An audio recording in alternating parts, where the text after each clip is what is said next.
तो दोस्तों आज हम फिर से आपके लिए लेकर आए हैं देश दुनिया की तमाम ताजा बड़ी खबरें। सबसे पहली बड़ी खबर में आपको बताएंगे कि इजराइल हमास युद्ध के बीच अमेरिका ने इजराइल के खिलाफ की सबसे बड़ी कार्रवाई।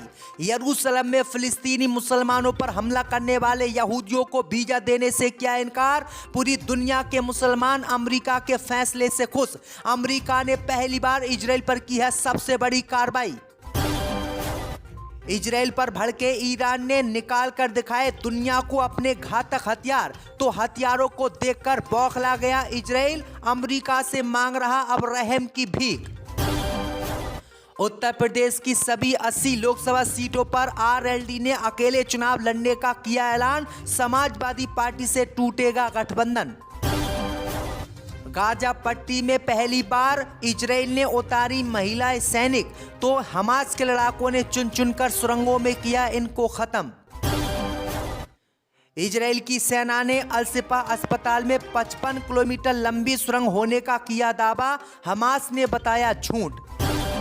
तो दोस्तों सभी खबरों को आपको एक एक कर बताने वाले हैं। वीडियो को लाइक कर चैनल को सब्सक्राइब कर दें। इसी बीच पर तो दोस्तों अगली खबर की ओर, तो इजराइल हमास जंग के बीच फिलिस्तीन के समर्थन में अमेरिका ने किया ऐलान। यहूदियों के अमेरिका में आने पर लगाई रोक। दोस्तों आपको बता दें कि इजराइल हमास युद्ध के बीच इजराइल को आज बड़ा झटका अमेरिका ने दिया है। अमेरिका ने फिलिस्तीनी मुसलमानों का समर्थन करते हुए उन सभी इजरायली यहूदियों को अमेरिका में आने पर रोक लगा दी है जो यरूशलेम में फिलिस्तीनी मुसलमानों पर हमला कर रहे हैं। दरअसल आपको बता दें कि इजराइल हमास की युद्ध जब से शुरू हुई है तब से यरूशलेम में यानी अल-अक्सा मस्जिद के आसपास रहने वाले मुसलमानों के घरों पर वहां के यहूदी हमला कर रहे हैं, उन्हें परेशान कर रहे हैं। और इसी बात से अमेरिका के राष्ट्रपति नाराज हो गए और अमेरिका के राष्ट्रपति ने फिलिस्तीनी मुसलमानों का समर्थन करते हुए उन यहूदियों के खिलाफ बड़ी कार्रवाई की है। अमेरिका के राष्ट्रपति जो बाइडेन ने कहा है कि यरूशलेम में जिन मुसलमानों को यहूदी परेशान कर रहे हैं उन यहूदियों को अमेरिका का हम वीजा नहीं देंगे और उन यहूदियों को अमेरिका में नहीं घुसने देंगे। तो ये बड़ी अपडेट आ रही है कि यहूदियों के अमेरिका में घुसने पर अब जो है अमेरिका ने रोक लगा दी। पर तो दोस्तों अगली खबर की ओर, तो इजराइल हमास जंग के बीच इजराइल पर भड़के ईरान ने निकाल लिए घातक हथियार, देखकर यहूदी हुए हैरान। दोस्तों आपको बता दें कि गाजा में इजराइल के हमलों के बीच भड़के ईरान ने अपने नए हथियार निकालकर पूरी दुनिया को दिखाए हैं। इन हथियारों को देखकर अमेरिका और इजराइल के होश उड़ गए हैं और अमेरिका को अब अपनी मौत दिखाई देने लगी है। दरअसल आपको बता दें कि इजराइल के खिलाफ ईरान की सेना ने अपनी मिसाइलों को निकाला है। इन मिसाइलों को देखकर इजराइल के होश उड़ गए हैं क्योंकि इन मिसाइलों की इतनी लंबी रेंज है कि इनकी जद में इजराइल आसानी से आ रहा है। वहीं आपको बता दें कि ईरान ने अपनी हाइपरसोनिक मिसाइलों को दिखाया है। वहीं आपको बता दें कि ईरान की हाइपरसोनिक मिसाइलें देखकर इजराइल और अमेरिका को चक्कर आ गए हैं और अब बुरी तरीके से इजराइल अमेरिका के सामने गिड़गिड़ाने लगा है। तो ये बड़ी अपडेट आई दोस्तों कि इजराइल हमास युद्ध के बीच ईरान ने अपनी ताकत दुनिया को दिखाई और अपने घातक हथियारों को आज बाहर निकाला है। इसी बीच पर तो दोस्तों अगली खबर की ओर, तो इजराइल हमास जंग के बीच 4 मुस्लिम देशों ने हमास का समर्थन करते हुए जंग में कूदने का किया ऐलान। इजराइल होगा खत्म।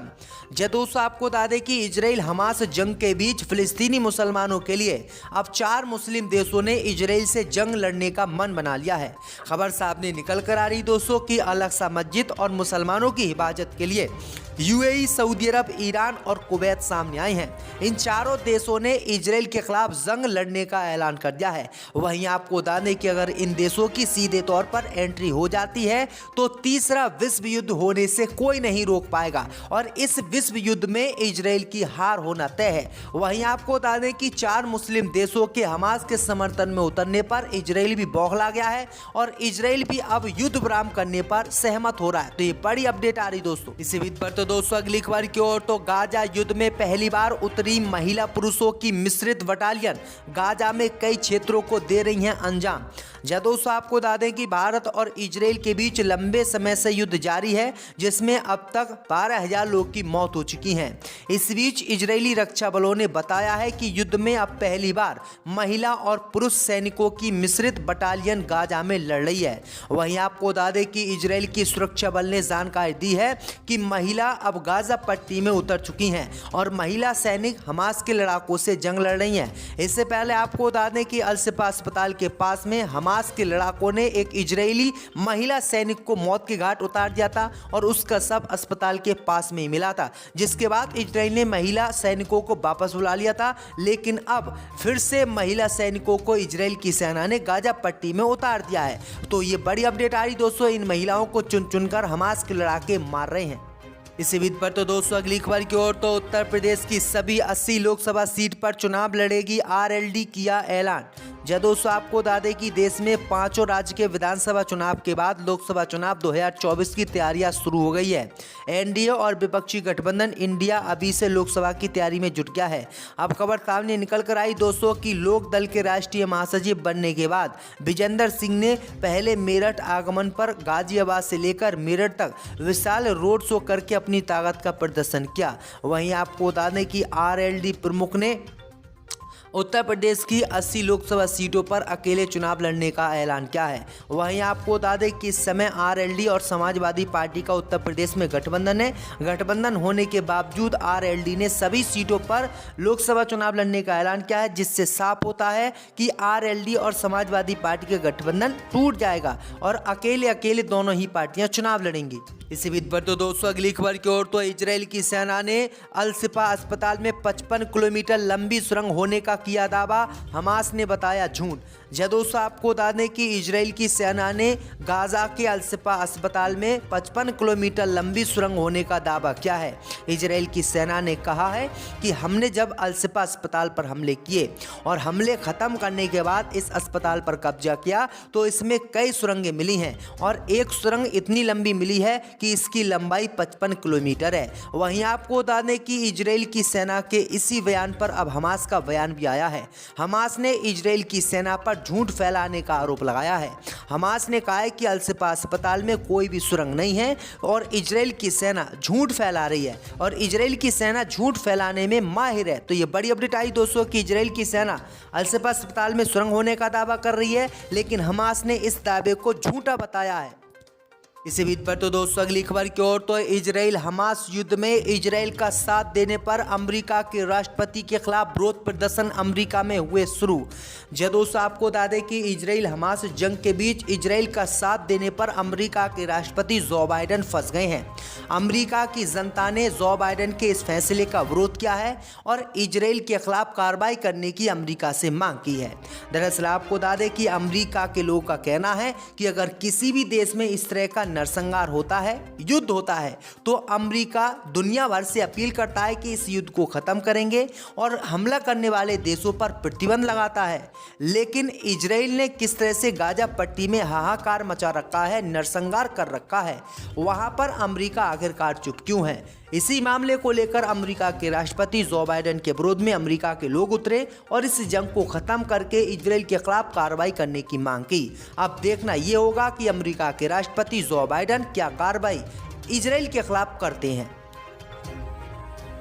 दोस्तों 2024 में जीतेगी कांग्रेस पार्टी, हारेगी बीजेपी। जय दोस्तों, आपको बता दें कि 2024 के लोकसभा चुनाव का ताज़ा सर्वे सामने आ गया है। इस सर्वे में इस बार केंद्र में कांग्रेस की सरकार बन रही है और बीजेपी बुरी तरह से चुनाव हार रही है। क्या है पूरा सर्वे आपको बताएंगे। भैया आपको इस सर्वे में ये भी बताएंगे कि असदुद्दीन ओवैसी की पार्टी AIM कितनी सीटें जीतकर कांग्रेस पार्टी का साथ दे रही है और क्या कांग्रेस पार्टी और असदुद्दीन ओवैसी की पार्टी का गठबंधन होगा या नहीं। तो आप पूरे सर्वे को अंत तक ज़रूर देखें। वहीं दोस्तों पहले राज्य की बात करते हैं बिहार की, तो बिहार में 40 सीटें हैं। 40 में से 6 बीजेपी को मिल रही हैं, 30 सीटें कांग्रेस पार्टी के इंडिया गठबंधन को मिल रही हैं और 4 सीटें असदुद्दीन ओवैसी की पार्टी AIM को मिल रही हैं। यानी सीमांचल की जो 4 लोकसभा सीटें हैं वो पूरी की पूरी असदुद्दीन ओवैसी की पार्टी AIM जीत रही है। वहीं दोस्तों बात करते हैं पश्चिम बंगाल की, तो पश्चिम बंगाल में 42 सीटें हैं, 9 सीटें बीजेपी को मिल रही हैं, जबकि 31 सीटें कांग्रेस पार्टी के इंडिया गठबंधन को मिल रही हैं और 2 सीटें असदुद्दीन ओवैसी की पार्टी जीत रही है। यानी पश्चिम बंगाल में भी ओवैसी कमाल कर रहे हैं। वहीं बात करते हैं दोस्तों उत्तर प्रदेश की, तो उत्तर प्रदेश में 80 लोकसभा सीटें हैं, 47 इसमें से भाजपा को मिल रही हैं और 32 सीटें कांग्रेस पार्टी के इंडिया गठबंधन को मिल रही हैं। 1 सीट असदुद्दीन ओवैसी की पार्टी उत्तर प्रदेश में जीत रही है। वहीं दोस्तों अगले प्रदेश की बात करते हैं महाराष्ट्र की, तो महाराष्ट्र में 48 सीटें हैं, 48 में से 38 सीटें बीजेपी को मिल रही हैं, 2 सीटें असदुद्दीन ओवैसी की पार्टी को मिल रही हैं और 8 सीटें कांग्रेस पार्टी के इंडिया गठबंधन को मिल रही हैं और अन्य का यहां पर खाता भी नहीं खुला है।